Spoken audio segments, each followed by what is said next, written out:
I laughed before the room could decide what to think of me. It came out dry and deep, the sound a hand makes when it finds a pin and pulls. The swankiest dining room in Charleston stilled as if the air itself held its breath. My daughter-in-law had just told me that McDonald's might suit me better, her voice light as a polished blade, and the warm lights turned the wine in my eldest son's glass into a glitter I had learned to take as an insult. I walked straight to the host stand and spoke for the room to hear. "Call the manager. Tell him Iris Caldwell is here to claim the owner's table." Elliot hurried out in his black suit with the familiar respect that never changed whether I wore pearls or plain shoes. "Mrs. Caldwell, your table is ready." The word owner dropped like a stone into a still pond.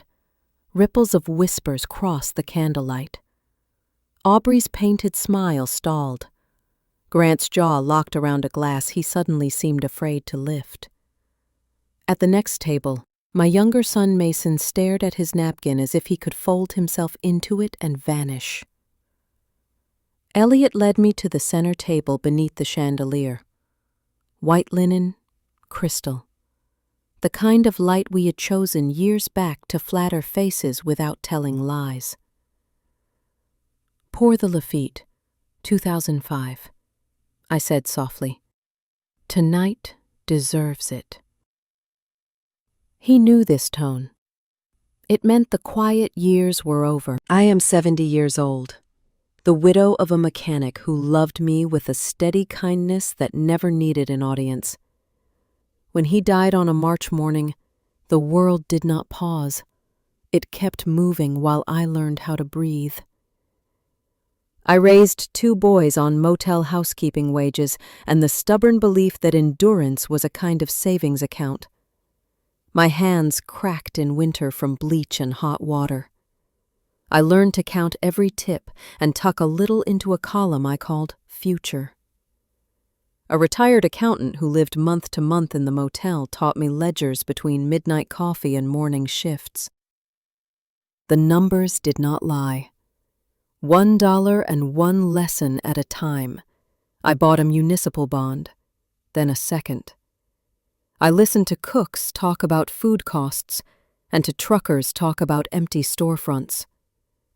When a kind man named Elliot opened a tiny overnight cafe, I invested the kind of money that makes people laugh until it grows. 3 years later, no one laughed. The recession turned businesses into yard sales. I learned to read fear the way I once read stain patterns on a sheet. Old kitchens, rough leases, tired corners of decent streets. I bought them one by one through a quiet company with a name that said nothing and meant everything. Caldwell Hospitality Holdings kept my face off the window and my hands on the work. Elliot ran the rooms people saw. I cleaned the rooms they did not. I did not tell my boys. I paid tuition. I bought a used car for one and covered a security deposit for the other. I brought pastries to the door and watched pride turn into a discomfort that smelled like shame. "Mom, next time just mail them," Grant once said, soft and careful, as if his friends could catch poverty like a cold. When the Copperfinch opened, a fine dining room with jazz and dark wood and a chandelier that fell like rain, I kept my apron and my silence. 15 years later, I kept both when my eldest and his wife invited me to his promotion dinner and seated me like an afterthought. "You can head over there, the table is full. McDonald's would suit you better." I do not anger quickly. I remembered the assisted living links they sent when they thought I had lost my job. I remembered the gentle voices that never asked what I wanted, only what would be convenient for them. I remembered the Sunday when I recorded every sentence of their plan to move me out of the home where my husband's coffee cup still faced the morning light. Love without boundaries is not love. It is a rope that tightens. So I let the room learn. The sommelier poured and the cork popped like the first shot at a starting line. I raised my glass toward my son's table. "An appetizer from Caldwell Holdings," I said, and the server placed salmon tartare in front of them, with a quiet explanation that turned heads from corner to corner. "Mrs. Iris Caldwell, owner." Grant stood and crossed the space as if wading through water, voice lowered for a conversation he wished were private. "Mom, people are watching." I kept my voice calm enough to steady him. They are learning not to belittle the person who taught them to stand up straight. Aubrey's hands shook around her napkin. Mason looked at me with eyes that belonged to the boy who used to fear the dark. I opened my leather purse and set a thick envelope on the linen. Contracts, share purchases, leases, tax filings. The proof that a woman in worn shoes had bought dignity the old way, with sweat and patience and a ledger no one else saw. Elliot stepped to their table and announced that the evening's bill would be covered by the house in honor of a promotion earned under a roof their family owned. A small ripple of laughter ran through the room, not cruel, more like relief that the story had found its spine. Aubrey asked where the money had come from. I told her the truth in a voice that was quiet but solid. "From every room I cleaned while you measured me against your friends. From every tip I saved instead of buying a dress to keep up with your gloss. From numbers I learned when no one believed I could learn anything." Then I nodded to Elliot. He knew what I meant. "Bring the documents." Tonight would not be about wine or congratulations. Tonight would be about the kind of truth that stands up in a room and refuses to sit back down. Elliot returned with the cream folder tied in red. I spread the photocopies across the linen where anyone could see that nothing about my life had been a miracle except endurance. Share purchase agreements with dates that matched the years I came home smelling like bleach. Lease assignments initialed on nights I worked through until 5 a.m. so my sons could sleep. A journalist who had chased rumors about an invisible owner slipped through the whispering crowd with a photographer. She asked if I was the founder of Caldwell Holdings. I said I was a housekeeper who learned to read numbers before anyone learned to read me. The flash went off. Aubrey's composure thinned to transparency. Grant's voice softened until it was only the sound of a son who wanted a door to close. "Why didn't you tell us?" "Because I needed to know if I had nothing left but these old hands, would you still make room for me at your table? Now I know." I did not raise my voice. I let the chandelier do the shining, while I did the reckoning. The sommelier poured the wine I had requested, and the cork made a clean sound like a hymnal note. Elliot announced a bottle sent in congratulations to my son's table, and a wave of awkward laughter chased the new truth around the room. I told the journalist one more thing, and made sure the air carried it to the tables that had fallen silent. The bank branch where my son works leases space in a building I own. People sometimes forget that the person mopping the floor might own the ground under their shoes. The sentence landed like a quiet bell. Aubrey's hand trembled, and a fan of red wine flecked the linen. Grant set his glass down and looked at his reflection in the polished stemware, as if he were meeting himself for the first time. I could have stopped. I didn't. I gestured to Elliot, and he understood the signal we had practiced in case the day ever asked for it. The restaurant doors opened to 2 more cameras from a local station, and I signed a statement on the center table that named me controlling shareholder. I left out all adjectives. When truth is heavy enough, it does not need decoration. Grant asked if I was trying to humiliate him. I told him humiliation is what happens when you mistake comfort for character. This was simply the bill coming due. The manager bowed, the room exhaled, and I took one slow sip that tasted like oak, and a long walk home finally completed. By morning, the headline took its own legs and ran. "Son dismisses mother at promotion dinner. Turns out the restaurant is hers." Strangers called me a hidden owner, a millionaire in plain shoes, a mother who taught a city a lesson about gratitude. I ignored the noise and opened my ledger the way I always had, pencil ready. Within a week, another headline followed. Ethics review opens at NCS Capital. Branch manager suspended pending inquiry. Banks do not like the smell of disrespect, any more than they like smoke in a server room. Aubrey's circle moved faster. The club that had applauded her taste rescinded her board seat for bringing the wrong kind of attention. The friends who loved her curated life learned to love distance. Mason sent a text trying to redraw history, saying he never wanted me out of my house. I forwarded him the recordings of his quiet agreement and wrote the only sentence that mattered. Silence has a price. I closed pipelines I should have closed years earlier. The monthly allowances stopped. Tuition transfers paused with a single keystroke. The secondary card I had given for charity galas and emergency dresses failed at a boutique register, and the world taught its own lesson without my voice. I opened a different door instead, the one I had built in my head, after the night a hospital bill for my mother left my hands shaking. I asked Elliot to help formalize the Second Sunrise Fund, a line item turned into a mission that would pay for attorneys, short-term housing, and groceries for seniors pushed to the margins by their own families. We filed paperwork in the afternoon and signed at 3:45 p.m., each letter another stitch in the seam of a safety net I wished had existed when I first learned to swallow pride with instant coffee. People said I was getting revenge. I said I was practicing math. Bad behavior accrues interest. Boundaries are payments. Dignity is principle. One local station asked me to sit in my kitchen and tell the truth without heat. I told them that silence can be a language until it becomes a weapon. Then you lay it down and speak with actions. Before the segment ended, I announced seed funding and a plan to expand into neighboring counties.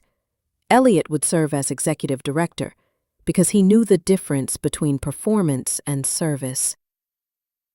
When the spot aired on a Sunday night, I listened to the quiet between commercials and thought of seniors who would wake to find a check that proved someone still believed their morning was not over. 3 days later, I invited my children to the Copper Finch again, not for a meal, but for a reckoning. No cameras and no wine. Only a conference room with walls that knew how to hold a voice without letting it escape. Elliot sat beside me with a briefcase and a clock that did not blink. I slid a folder across the table that listed 20 years of help, written in words and compound interest. Tuition, down payments, medical bills, car repairs, holiday flights, apartment deposits. I said the total aloud and watched comprehension settle on their faces like weather. Then I told them I was converting the debt into work. Not punishment, employment. Real hours, real managers, real pay. Grant would clean the offices he used to stride through. Aubrey would prep and wash in the kitchen whose dining room she had used to measure human worth. Mason would fix leaks and lights for tenants who never learned his name. 70% of their wages would fund the second sunrise. 5 years of steady work would forgive the remainder. Or they could refuse, sign away any right to inherit, and step into whatever future their pride could rent. Grant asked if I was trying to break them. I answered that I was giving them the first job that pays in self-respect. Aubrey whispered that she could not stand the thought of being seen at a sink. I said the city had already seen more than that, and survived. Mason signed first with a hand that shook, and I remembered the boy afraid of the dark. Perhaps he had finally found a flashlight. Grant signed next, jaw tight and eyes wet.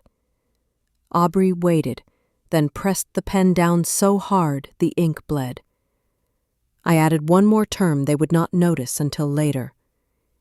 Each would volunteer twice a week at Silver Pines, a home on the city's edge where pine sap sweetens the air and the clock does not hurry. Gratitude grows faster when you serve someone who can give you nothing but thanks. When the meeting ended, we did not hug. We put the pens away and let the contracts cool. Elliot and I stepped into the corridor, where faint jazz from the dining room drifted like a memory. He asked if I wanted a victory toast. I said I wanted a glass of water and a long walk. On King Street, the evening smelled of charred wood and the river. I passed 2 young servers on a break and heard one say, "Sometimes the person you ignore owns your tomorrow." I kept walking until the city softened around me. That night I slept without replaying conversations or opening ledgers. The work was set in motion. The first payment on a debt Dignity had carried for years would arrive at 6 a.m. when a man in a blue shirt picked up a broom and learned how heavy it can feel the first time you hold it like truth. In the first week, the reports came in like clockwork. Grant clocked 6 full shifts cleaning office restrooms, his blue shirt soaked through by noon. Elliot told me his back gave out by afternoon, but he refused to quit. At 5 p.m., he asked security to buzz the door open and, for the first time, bowed in thanks to a man he used to walk past without looking.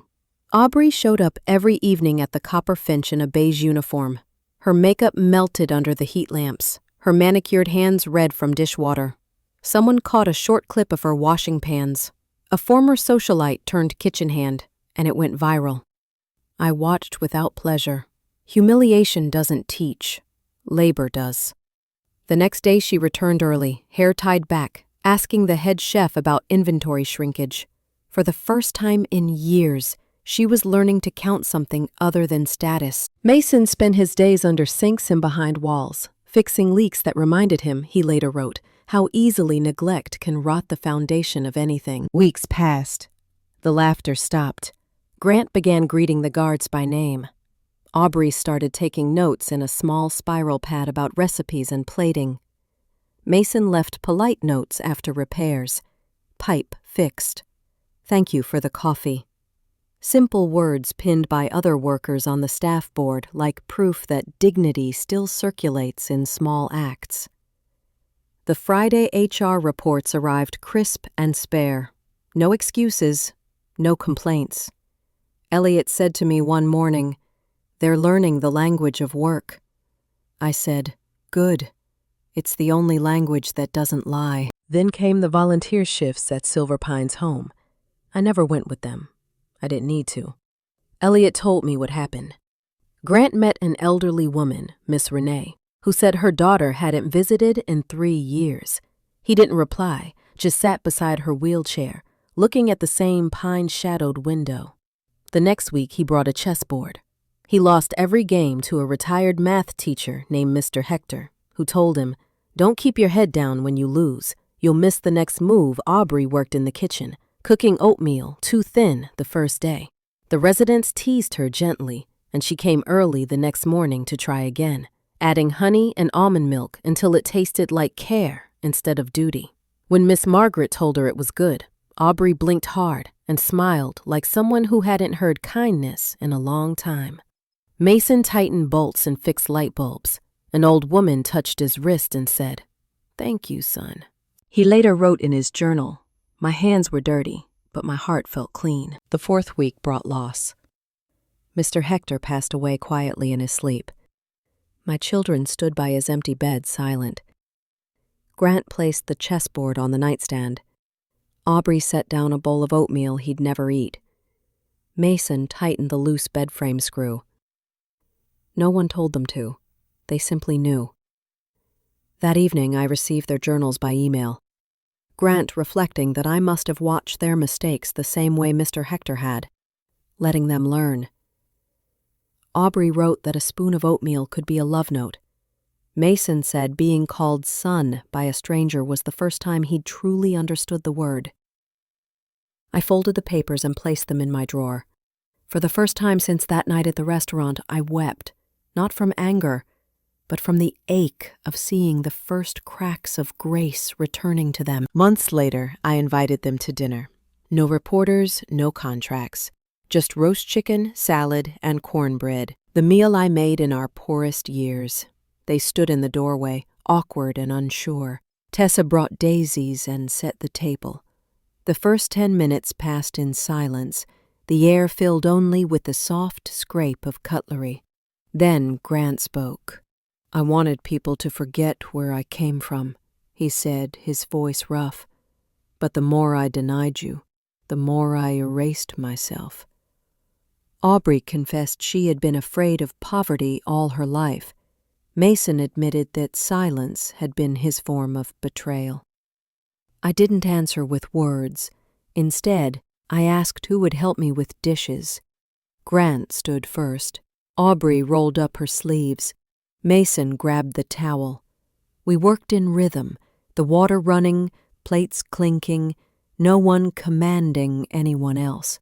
It was the first harmony we'd found in years. When they were done, I told them they could quit early if they wished. Grant shook his head. "No, Mom. I want to finish." Aubrey and Mason echoed him. They weren't working off debt anymore. They were working toward redemption. That night I slept deeply. For the first time, the silence in the house felt earned, not imposed. By autumn, the city cooled into gold light, and change moved quietly through every part of our lives. Grant woke each morning at 5 a.m., still cleaning the same offices where his name once appeared on meeting boards. Elliot sent me a photo one morning. My son in uniform, sleeves rolled up, teaching younger janitors how to polish glass with the light, not against it. Beneath the image he'd written, "Learning leadership from the floor up." I printed it and kept it in my ledger. Aubrey, once too proud to touch a dishcloth, had enrolled in a community culinary program.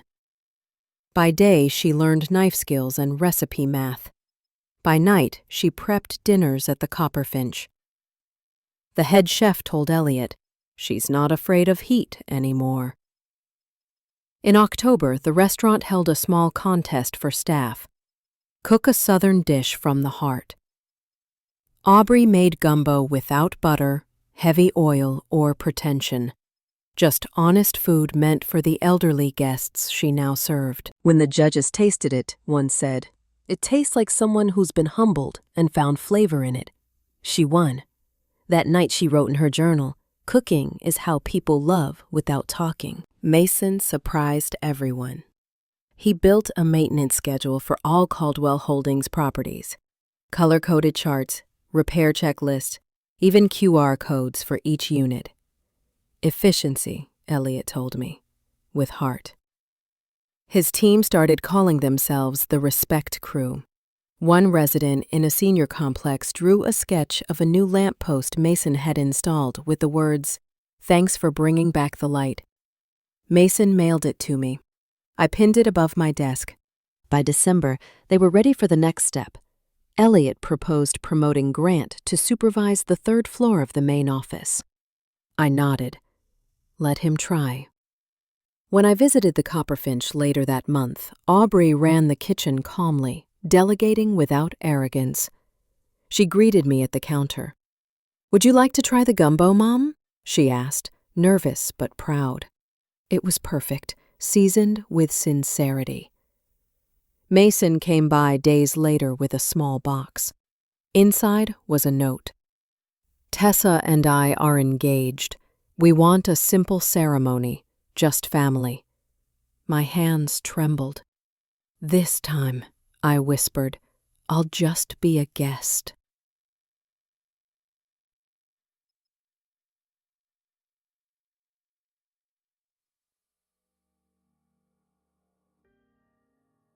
They married in the garden behind Silver Pines, the place that had taught them the language of care. The sun was pale and kind, touching every wrinkled face in the front row. Residents, volunteers, even Miss Renee's empty wheelchair with a white flower tied to the handle. Grant was best man, Aubrey maid of honor. When Mason slid the ring onto Tessa's finger, he said, "We won't promise to never be wrong, just never to stay silent when we are." I turned away so no one would see my tears. It sounded like an answer 20 years late, but right on time. After the ceremony, we shared soup and bread in my kitchen. I brought out 3 envelopes, each labeled with their names. Inside were revised clauses of my will. No cash, just opportunity. Grant would manage 2 mid-range hotels under Caldwell Holdings. Aubrey would receive 10% ownership of the Copperfinch, earned, not gifted. Mason would lead a new project, transforming worker housing into affordable communities, named Hector's Light. They read in silence, then signed, hands steady. Grant said, "Money can buy comfort, but only work builds trust." I nodded, unable to speak. That night after they left, I cleaned the kitchen the way I used to, slow and careful. From the cupboard, I took out an old rag stitched thin with years of labor. Every patch was a day of survival. I laid it flat on the table, smoothed it, and whispered, "We made it." The city lights glimmered outside, reflecting in the window like 1,000 small dawns. I realized then that justice doesn't always roar. It sometimes hums in the quiet of a clean kitchen and a family finally mended by effort, not excuses. 5 years later, the Copperfinch bore a new sign above its door, Second Chance Kitchen. We hired people who had been written off, dishwashers, ex-employees, caretakers starting over. On the wall hung a bronze plaque with my favorite line, "Dignity is the house special here." Grant now runs 2 hotels where staff call him Mr. Caldwell, the boss who still mops floors. Aubrey heads the Copperfinch's senior lunch program, known citywide for meals that heal the body and soul. Mason manages our repair teams, their motto printed proudly on shirts, "Fix things, mend people." He and Tessa still visit Silver Pines every weekend to teach seniors video calls so no one waits for silence again. As for me, I finally began writing. Not a memoir, but a collection called Mopping Hours Pay Dividends. Stories of invisible work and quiet strength. The royalties go to the Second Sunrise Fund, now active in 7 cities. When people ask why I don't keep any of it, I smile, because I already have enough. What I earn now lives in the thank yous, in the new beginnings of people who thought their mornings were over. Once a month, my family still gathers for dinner. The menu never changes: chicken soup, salad, cornbread, plain water in mismatched glasses. When Grant raises his cup, he always says, "To cracks that turned into flowers." I answer, "And to dawn that came twice." We don't promise perfection anymore, only gratitude. When the night ends, I stand at the sink watching them leave, their laughter fading into the streetlight. I whisper a final prayer, soft as breath. I forgive you. Not because I forgot, but because you grew. If this story reached your heart, tell me where you're watching from. Like, share, or subscribe if you believe in second chances and the kind of justice that's earned, not given. Every voice you add keeps stories like this alive, for the mothers, the workers, and everyone waiting for their own sunrise.